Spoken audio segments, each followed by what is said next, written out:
जगतसिंहपुर जिला बुलिले उपमुख्यमंत्री कनकवर्धन सिंहदेव पारादीप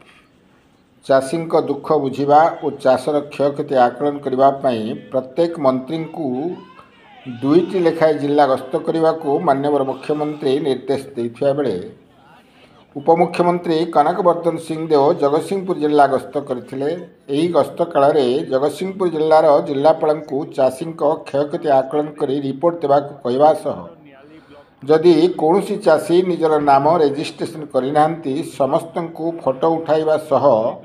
नाम रेजिस्टर रे अंतर्भुक्त करने योजना करेंगे जमिति कहीं चाषी बाद न पड़ती से प्रति ध्यान देवाकू कहते। किंतु दुख और परितापर विषय जहाँकि निज दलर पदपदवी थिबा व्यक्ति भी समीक्षा बैठक में खोलाखोली भाव विरोध करिसेंति।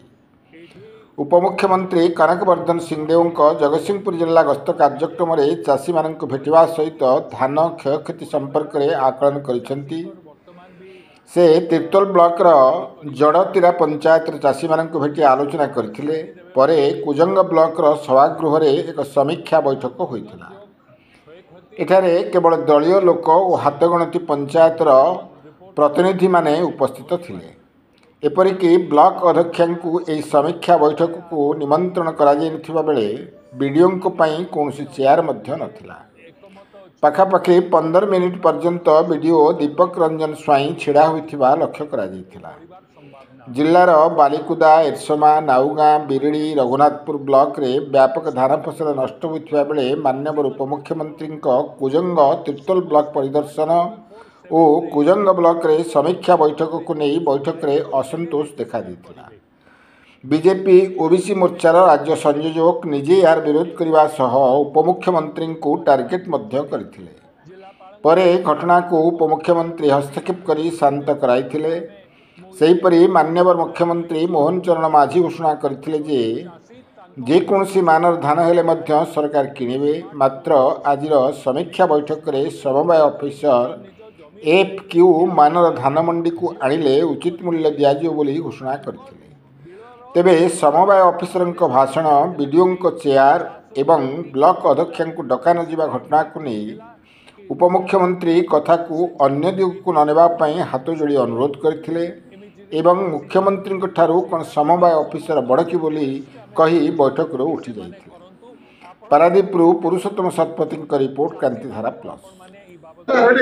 मो नरसिंह साहू भारतीय जनता पार्टी ओबीसी मोर्चार राज्यर संयोजक। मोर स्पष्ट मत ये क्षयक्षति आकलन दुखर सह आपण माध्यम सरकार पाखे पहुँचा चेष्टा करुचु जे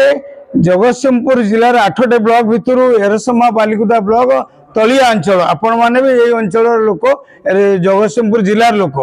ये तलिया अंचल जहाँ क्षति होती आपण मैंने जानते ये क्षति भरणा करी हेनी। आम अनुरोध करुँ सरकार को ये कलेक्टर कहते ये क्षति होनी माने ये एससीओ कहते धान मंडी खोलिया। अरे धान थे तो धान मंडी खोला हम धान तो आउ ना धान मंडी खोलियार संभावना कौट देखा। तेणु मु आपण माध्यम सरकार को निवेदन करुच्ची मो राज्य सभापति माननीय मनमोहन सामल को अनुरोध करी जे तुरंत एथिपाई गोटे इनक्वारी टीम करा जाऊ। ये कलेक्टर कम भरोसा अच्छे कारण एससीओ कहते जे मु धान मंडी खोलि। अरे धान मंडी खोल धान तो ना आपण समस्त जानते धान ना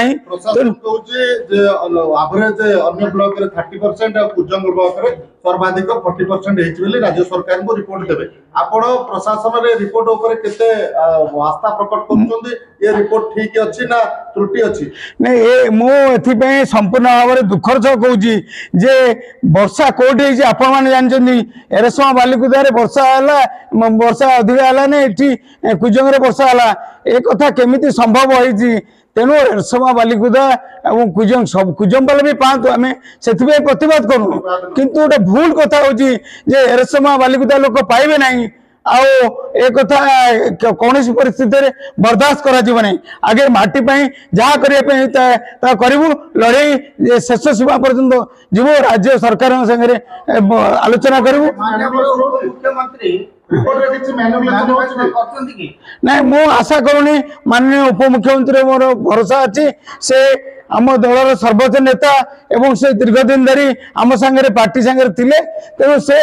एभली करि परिबे नाही किंतु जो माने चेष्टा करते कौन सी परिस्थिति कर दिया नहीं आज जो समीक्षा बैठकटा कले बा या जो आसिक अचानक जो माने कोनसी प्रोग्राम नथिला सडन आसिक जोठी धान बिल नाही सेठी फसल हुए सेठी आसी धानर समीक्षा करिया को नहीं कौन गोटे चंचकता पूर्वक गोटे हाइलाइट बा लोकलोचन को आनिया पे निजको देखेबा पे गोटे करछन कि मु दुखर सह कहूँ एमती हवा उचित नुहे कारण माननीय उपमुख्यमंत्री आम कही कोई सार रोड आप एरसमा जातु आप बालिकुदा जातु एरसमा बालिकुदा स्थिति कौन अच्छी देखु आज दुखर सह कहूँ मोर 18 एकर जमी भाग चाषी की सब धान देला परे भी मो विवेक कहूँ कौन परिस्थिति 50,000 टंका नदेले तार दुख मुझे मेन्टे पारि नहीं तेल एटी कौन आप जानी से विषय न कहवा भल कारण विवाद भितर मुझे जाऊनी मुझे आपण माध्यम सरकार ना नहीं जमा सेमती कथा नहीं उपमुख्यमंत्री दल सांगे अच्छा सेमती किसी करें मु समीर दास पंचायत मोर साइल पंचायत राहामा मुझे बुलवा को आसती आसिक बागई पहुँचली बागेर देखिली चाषी भाई जने आमर भारी मन दुख करी बसी हीरो मुंडे धान सब गजा हो जाइए देखिए मत भी बहुत कष्ट लगे आज्ञा देखिली अंचल टोटाल धान ये चाषी मैंने बहुत हंतसंत होती कहार आ धान ना आज्ञा आपण मैंने तो देखुए धान अवस्था जहाँ सरकार जो व्यवस्था कर 3100 टंका धान क्विंटाल ये धान किए ने मंडी में ने कि जदि ने चाषी भाई माने जहाँ किसी भी अमल करेंगे से उपयुक्त हे तेणुक पानी बुड़ी एत अवस्था रही आज मंत्री सामना को तो धान आणिक आसीचु मंत्री आज निजे देखिए आ कौन आम जमी पाक जापरेंगे आम आसचु मंत्री देखेबू मंत्री देखिए आम चाषी मानकर आ धान अवस्था कौन अच्छे से जहाँ व्यवस्था करेंगे आम आशा रखीचु मंत्री आम क्षतिपूरण आम निश्चिंत सहायता करेंगे मो नाम भरतनाथ बापा ध्रुवनाथ लेट ध्रुवनाथ घर कुजंग आज शुणिली मंत्री महोदय आसुँच आमर जो चाष जो क्षय क्षति होती तेणु मु मंत्री को अनुरोध करी चिठी पठे जे शासन सचिव मुख्यमंत्री एवं चीफ मिनिस्टर ये चीफ जस्टिस पठे तेणु मो कहवा कथा